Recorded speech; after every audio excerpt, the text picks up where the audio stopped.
Okay. And Coach, how much of that fourth quarter was a mixture of getting guys experience and also, getting some rest for those starters? Well, we didn't have a whole lot of that many bodies, so guys were chipped maybe 10 minutes off what they regularly play. We obviously it's an opportunity for the guys on the bench, and they got to the foul line in the fourth, and Bruno just got fouled.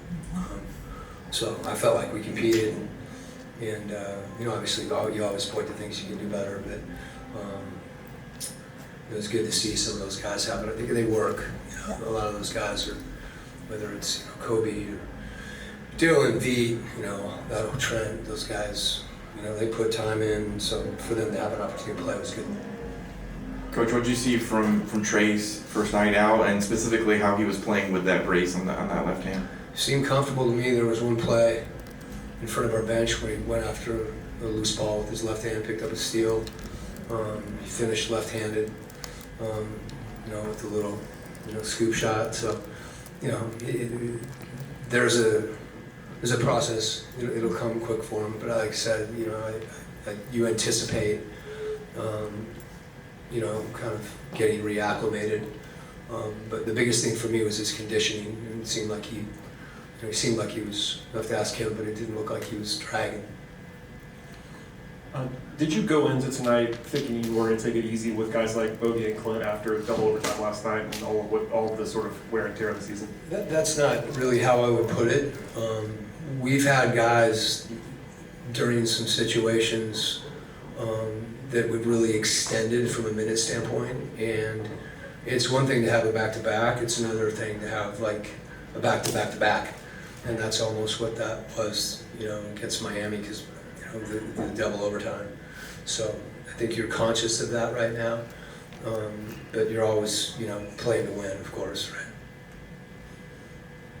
I don't want anybody, because they're really fatigued,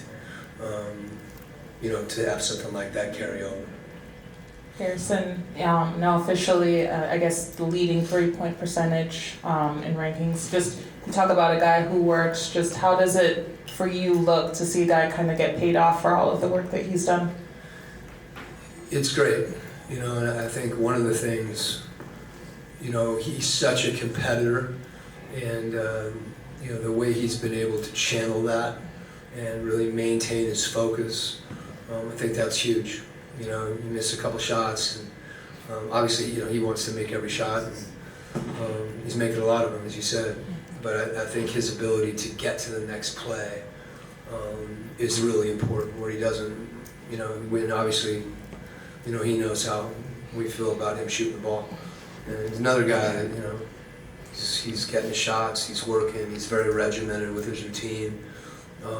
But I think it's, he's doing other things that get him on the. It's not enough just to make shots. Yeah. He's competing and fighting. You see him, in the right place defensively and taking challenges and getting charges. And one of the things that he does is he moves so well without the ball. Whether it's handoffs and you're starting to see him do a couple other things. There's been a few times that it doesn't. You haven't seen him do some of those things.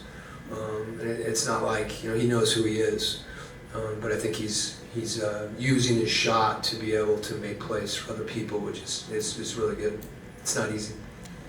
Bogey also made some waves tonight. He passed Trey and Mookie for the 3-point franchise record. Can you just talk about the work he's put in from this summer till now to just come in and be able to shoot the ball the way he has? When I was in Russia with CSKA Moscow, we played in Belgrade. And I think Bogey, I don't know if he was like 16 or 17, but the crowd there, for anybody that's, seen a game in Belgrade, a partisan game, and I came out, early just to kind of feel the environment, and he was out there shooting, and he was the only guy out there shooting. And so there's I think I've told him that he may not remember, he'll remember.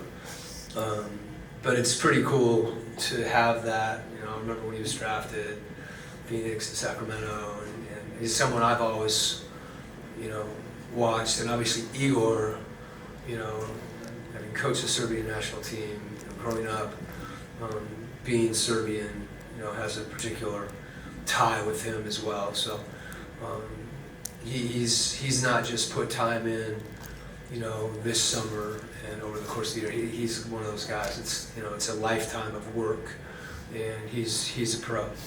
And so I didn't know that. I'm not surprised. Coach, I wanted to ask you about Mo Gay. We see his increase in minutes, Yeah. but we also see his confidence. He knocks down that three, gets that block shot. Just what have you seen from his confidence playing out there on the court? Compared to the last game, his first game. That's one of the things that, Mo's a guy that's, again, he's battled through a couple injuries. He's used that opportunity, to work on, his strength. He was in the D League. He had the opportunity there and started to find a comfort level. But getting an NBA game is different, and I'm not sure he meant to bank the one the other night. But he looked more comfortable, to your point. And that takes time.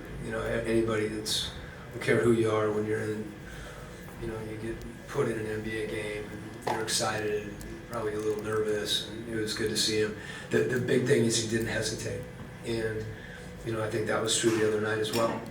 So he's another guy that it takes time. It's rarely do you see rookies come in and tear this league up. It just takes time. I think I want to temper my enthusiasm, but there's certainly some things that he did that are unique. I think with his length, being in a position to impact shots. There's one closeout, and he's trying to do the right thing. He's trying to play the right way. He's trying to guard. And if you throw yourself into those things, some of those nerves just kind of settle in. It gets you thinking about, things that get out of your head a little bit. You were playing Trey in like shifts of 6 to 8 minutes or so.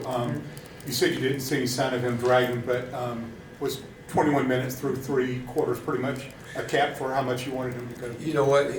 That was kind of the wheelhouse number that our health performance group talked about and talked about with him tonight. He basically played a very similar rotation to what he usually plays. It was a little bit like we view some guys in preseason situations where they'll start the third and then pull him out. He usually comes out. I mean, there's times obviously where he'll run out a quarter and those things, but that's generally his rotation, and I thought that was important, rather than to save him to finish the game or something like that. But I wanted him to kind of normalize coming back. Thanks, Coach.